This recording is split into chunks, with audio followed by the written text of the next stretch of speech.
நண்பர்களே, இன்று நாம் யோவான் நற்செய்தி 11ஆம் அதிகாரத்தில் வரும் ஒரு அற்புதத்தை பார்க்க போகிறோம். மரித்து 4 நாட்கள் கல்லறையில் இருந்த லாசருவை இயேசு உயிரோடு எழுப்பினார்.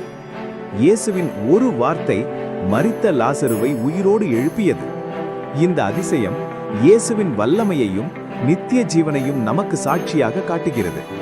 இந்த சம்பவம் இயேசுவே உயிர்த்தெழுதலும் ஜீவனுமாய் இருக்கிறார் என்பதை நமக்கு தெளிவுபடுத்துகிறது. அதே நம்பிக்கையை அவர் இன்றும் நமக்கு தருகிறார். வாருங்கள், கதைக்குள் செல்லலாம்.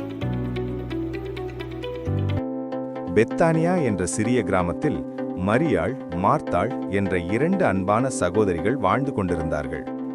அவர்களுக்கு மிகவும் அன்பான ஒரு சகோதரர் இருந்தார். அவரின் பெயர் லாசரு. அவர்கள் மூவரும் இயேசுவின் நெருங்கிய நண்பர்களாக இருந்தனர். ஒரு நாள் திடீரென லாசரு கடுமையான நோயால் படுக்கையில் விழுந்தார். மார்த்தாளும் மரியாளும் மிகவும் மனம் கலங்கி அழுது கொண்டிருந்தனர். அவர்களுக்கு ஒரே நம்பிக்கை இயேசு மட்டுமே. அவர்களின் அன்பான சகோதரனை காப்பாற்ற இயேசுவை தவிர வேறு யாருமில்லை என்று நம்பினார்கள். அதனால் உடனே ஒருவரை அனுப்பி இயேசுவிடம் சொல்லச் சொன்னார்கள். அவர் இயேசுவிடம் விரைந்து சென்று, ஆண்டவரே, நீர் மிகவும் நேசிக்கும் லாசரு நோயுற்றிருக்கிறார் என்றார். அந்த செய்தியை கேட்ட இயேசு அமைதியாக சொன்னார், இந்த நோய் மரணத்திற்காக அல்ல, தேவனுடைய மகிமை வெளிப்படுவதற்காகத்தான். இதன் மூலம் தேவனுடைய குமாரனும் மகிமைப்படுவார். இயேசு லாசருவையும் மரியாளையும் மார்த்தாளையும் மிகவும் அன்புடன் நேசித்தார். ஆனால் லாசரு நோயற்ற செய்தியை அறிந்தபோதும் தாம் இருந்த இடத்தில் இன்னும் 2 நாட்கள் தங்கினார். ஏனெனில் அவர் தாம் செய்யப் போகிறதை அறிந்திருந்தார். 2 நாட்கள் கழித்து இயேசு தம்முடைய சீஷர்களை நோக்கி சொன்னார், நம்முடைய அன்பு சிநேகிதன் லாசரு நித்திரை அடைந்திருக்கிறார், நான் அவனை எழுப்பச் செல்கிறேன். சீஷர்கள் குழப்பத்துடன் சொன்னார்கள், ஆண்டவரே, அவர் தூங்கினால் நிச்சயமாக எழுந்து கொள்வான். ஆனால் இயேசு சொன்ன நித்திரை என்பது மரணத்தை பற்றியதாக இருந்தது. அவர்களோ லாசரு சாதாரணமாக தூங்கிக் கொண்டிருக்கிறார் என்று நினைத்தார்கள். அப்பொழுது இயேசு தெளிவாக சொன்னார், லாசரு மரித்து போனான். நான் அங்கு இல்லாமல் போனது குறித்து மகிழ்கிறேன். ஏனெனில் இதன் மூலம் நீங்கள் என்னை நம்பும் வாய்ப்பு உண்டாகிறது. இப்போது அவனிடத்திற்கு போவோம், வாருங்கள் என்றார்.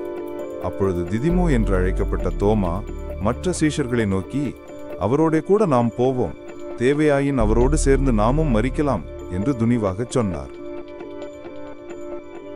பெத்தானியா கிராமம் எருசலேமுக்கு அருகே 3 கிலோமீட்டர் தொலைவில் இருந்தது. அங்கே இயேசு வந்தபோது லாசரவை கல்லறையில் வைத்து ஏற்கனவே 4 நாட்கள் ஆகியிருந்தது. மரியாளும் மார்த்தாளும் துயரத்தில் அழுது கொண்டிருந்தனர். அவர்களுடைய சகோதரன் இறந்ததால் பலரும் வந்து அவர்களுக்கு ஆறுதல் சொல்லி நின்று கொண்டிருந்தனர். அந்த வேளையில் மார்த்தாள் இயேசுவை நோக்கி அழுகையோடு அவள் சொன்னாள், ஆண்டவரே, நீர் இங்கே இருந்திருந்தால் என் சகோதரன் இறந்திருக்க மாட்டான். ஆனாலும் இப்போதும் நீர் தேவனிடம் கேட்பதையெல்லாம் அவர் உமக்கு கொடுப்பார் என்பதை நம்புகிறேன். அதற்கு இயேசு மெதுவாகவும் உறுதியோடும் சொன்னார், உன் சகோதரன் மீண்டும் உயிர்த்தெழுவான் என்றார். அதற்கு மார்த்தாள், ஆம் ஆண்டவரே, உயிர்த்தெழுதல் நடக்கும் கடைசி நாளிலே அவனும் உயிர்த்தெழுந்திருப்பான் என்பதை நான் அறிவேன் என்றாள். இயேசு மார்த்தாளை நோக்கி, நானே உயிர்த்தெழுதலும் ஜீவனுமாயிருக்கிறேன்.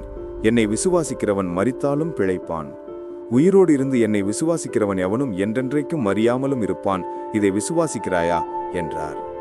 மார்த்தாள் நம்பிக்கையோடு சொன்னாள், ஆம் ஆண்டவரே, நீர் உலகத்துக்கு வருகிற தேவகுமாரனாகிய கிறிஸ்து என்று நான் நம்புகிறேன் என்றாள். அவ்வாறு மார்த்தாள் சாட்சியாக கூறிவிட்டு மரியாளை அழைத்து வந்தாள். மரியாள் இயேசுவை சந்திக்கும் போது தாங்க முடியாமல் கண்ணீருடன் இயேசுவின் பாதங்களில் விழுந்தாள். மரியாள் இயேசுவை நோக்கி, ஆண்டவரே, நீர் இங்கே இருந்திருந்தால் என் சகோதரன் இறந்திருக்க மாட்டான். அவளது அழுகையையும் அவளை சூழ்ந்திருந்த யூதர்கள் அழுகையையும் கண்ட இயேசுவின் இதயம் மிகுந்த துயரத்தில் கலங்கியது. இயேசு கண்ணீர் விட்டார். அவருடைய கண்களில் உருகிய அன்பும் இரக்கமும் வெளிப்பட்டது. அதை பார்த்த யூதர்கள் ஒருவருக்கொருவர் சொன்னார்கள், இதோ, இவர் லாசருவை எவ்வளவாய் சிநேகித்தார் என்றார்கள். அவர்களில் சிலர், குருடனுடைய கண்களை திறந்த இவர் இவனை சாகாமல் இருக்க பண்ணவும் கூடாதா என்றார்கள். அப்பொழுது இயேசு மறுபடியும் தமக்குள்ளே கலங்கி கல்லறையின் இடத்திற்கு வந்தார். அது ஒரு குகையாயிருந்தது. அதன் மேல் ஒரு கல் வைக்கப்பட்டிருந்தது. இயேசு, கல்லை எடுத்து போடுங்கள் என்றார். மரித்தவனுடைய சகோதரியாகிய மார்த்தாள் அவரை நோக்கி, ஆண்டவரே, இப்பொழுது வாசம் வருமே, 4 நாட்கள் ஆகிவிட்டதே என்றார். இயேசு அவளை நோக்கி, நீ விசுவாசித்தால் தேவனுடைய மகிமையை காண்பாய் என்று நான் உனக்கு சொல்லவில்லையா என்றார். அப்பொழுது மரித்தவன் வைக்கப்பட்ட இடத்தில் இருந்த கல்லை எடுத்து போட்டார்கள். இயேசு தம்முடைய கண்களை ஏறெடுத்து வானத்தை நோக்கி பிரார்த்தனை செய்தார். பிதாவே, நீர் எனக்கு செவி கொடுத்தபடியினால் உம்மை ஸ்தோத்தரிக்கிறேன். நீர் எப்பொழுதும் எனக்கு செவி கொடுக்கிறீர் என்று நான் அறிந்திருக்கிறேன். உம்முடைய மகிமை வெளிப்படட்டும். இவைகளைச் சொன்ன பின்பு இயேசு, லாசருவே, வெளியே வா என்று உரத்த சத்தமாய் கூப்பிட்டார். அனைவரும் ஆச்சரியமாக கண்டுகொண்டிருக்க, லாசரு கல்லறையிலிருந்து உயிரோடு வெளியே வந்தார். அவன் கால்களும் கைகளும் பிரேதச் சீலைகளினால் கட்டப்பட்டிருந்தது. அவன் முகமும் சீலையால் சுற்றப்பட்டிருந்தது. இயேசு அவர்களை நோக்கி, இவனை கட்டவிழ்த்து விடுங்கள் என்றார். அப்பொழுது அங்கு வந்திருந்தவர்கள் இயேசு செய்தவைகளைக் கண்டு அவரிடத்தில் விசுவாசமுள்ளவர்களானார்கள். அங்கிருந்த அனைவரும் ஆச்சரியப்பட்டார்கள். துக்கம் மகிழ்ச்சியாக மாறியது. இந்த அதிசயம் அனைவருக்கும் இயேசுவே உண்மையான ஆண்டவர் என்பதை காட்டியது. லாசருவை உயிர்த்தெழுப்பிய இயேசு இன்று நமக்கும் நம்பிக்கை தருகிறார். லாசருவை போல இன்று உங்களையும் இயேசு அழைக்கிறார்.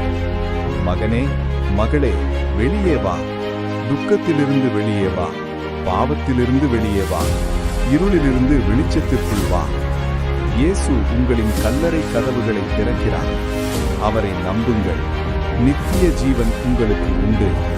ஏனெனில் அவரே உயிர்த்தெழுதலும் ஜீவனுமாயிருக்கிறார். ஆமென்.